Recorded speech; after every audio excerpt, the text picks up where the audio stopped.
ये चुनाव ऐसा पहले दे दिया ना आप सबको लोगों को। ये चुनाव बांग्लादेशी घुसपैठियों को भगाने का है। ये चुनाव आदिवासियों की जनसंख्या जो 45% से 28% हो गई है उनको संरक्षित करने का है।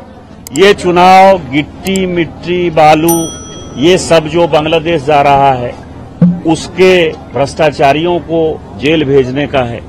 ये चुनाव आलमगीर जैसे आदमी जिनके के नौकर के यहाँ 40 करोड़ रुपया मिलता है और कांग्रेस के एमपी धीरज साहू जिनके यहाँ 350-400 करोड़ रुपया मिलता है, इतना जो अंबार जनता का पैसा लूटा गया है उसके खिलाफ है और संथाल परगना उसका मेन केंद्र है।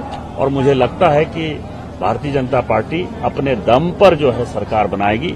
एनडीए के पार्टनर उसके सहयोगी होंगे और 2/3 बहुमत से यहाँ सरकार बनेगी। निशिकांत जी, आपने माधोपुर में चुनाव में गड़बड़ियों का जिक्र किया है, क्या गड़बड़ियां हो रही हैं? मैंने कंप्लेन किया कि बूथ नंबर 111, 112 उदयपुरा में जो प्रिजाइडिंग अफसर हैं वो हफीजुल अंसारी जो वहां झारखंड मुक्ति मोर्चा के उम्मीदवार हैं उनके साथ मिलकर बोगस वोट कर रहे हैं और उन्होंने एक तरह से बूथ कैप्चरिंग कर ली है।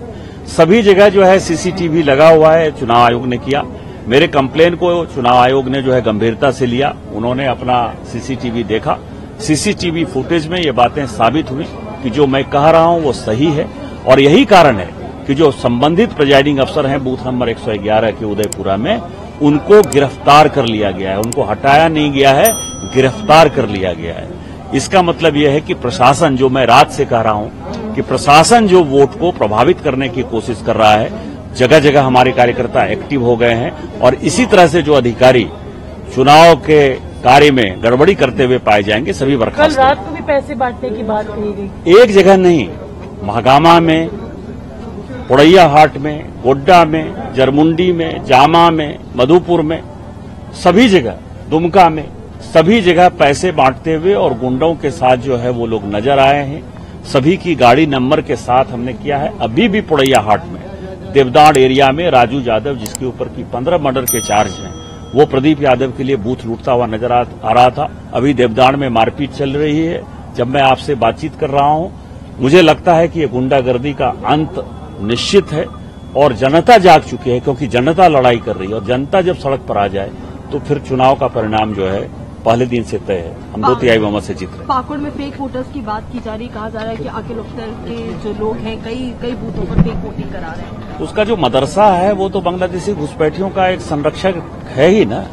मैं तो हमेशा कहता हूं आप सभी पत्रकारों से करवत प्रार्थना है कि आपको बड़हरबा में जाके अकील अख्तर का मदरसा देखना चाहिए कि वो किस लिए क्या कर रहा है। तो वो सारे लोग जो फेक वोटर बने हैं वो फाइनली वोट दे रहे हैं, लेकिन जनता जब जागती है ना तो ये सब चीजें खत्म हो जाती है। यदि ऐसा होता तो करुणानिधि जी ने 2008 में प्रत्येक घर में जो है कलर टीवी भेजवा दिया, उसके बावजूद भी जयललिता चुनाव जीत गई। तो इसीलिए जनता जो है पैसे से नहीं बिकती है और जनता जब खड़ी हो जाती है तो ये पैसा सब खत्म हो जाता है, प्रशासन सब खत्म हो जाता है, सब फेक खत्म हो जाता है। हम पूर्ण बहुमत के साथ सरकार बना रहे हैं। एक आखिरी सवाल सर, मैम तो अब तक यहाँ पे वोट करती आई है देवघर में, लेकिन देवघर में फर्स्ट टाइम आपका वोट है तो उस पर क्या कहेंगे? इससे ज्यादा खुशी क्या हो सकती है? जब मैंने पहली बार वोट दिया होगा तो जो खुशी थी वही खुशी ये है कि मैंने पहली बार जो है झारखंड निर्माण के लिए वोट डाला। ज्यादा विकास आएगा निश्चित तौर पर। अब तो मैं यहाँ का वोटर हूँ तो अब मेरा भी अधिकार है कि मेरा एमएलए कैसा हो वो तो मैं चुनूंगा ही। एमपी तो मैं खुद ही अपने आप को वोट दे देता हूँ, लेकिन मेरा एमएलए कैसे होगा वो तो मैं चुनूंगा ही। और जब चुनूंगा तो एमएलए के ऊपर टाइट भी रहूंगा, क्योंकि वोटर सबसे बड़ा भगवान होता है। अभी तक जो एमएलए हमसे भाग रहे थे वो एमएलए को लगेगा कि नहीं ये मेरा वोटर है, इसके लिए काम करना चाहिए तो विकास ज्यादा होगा।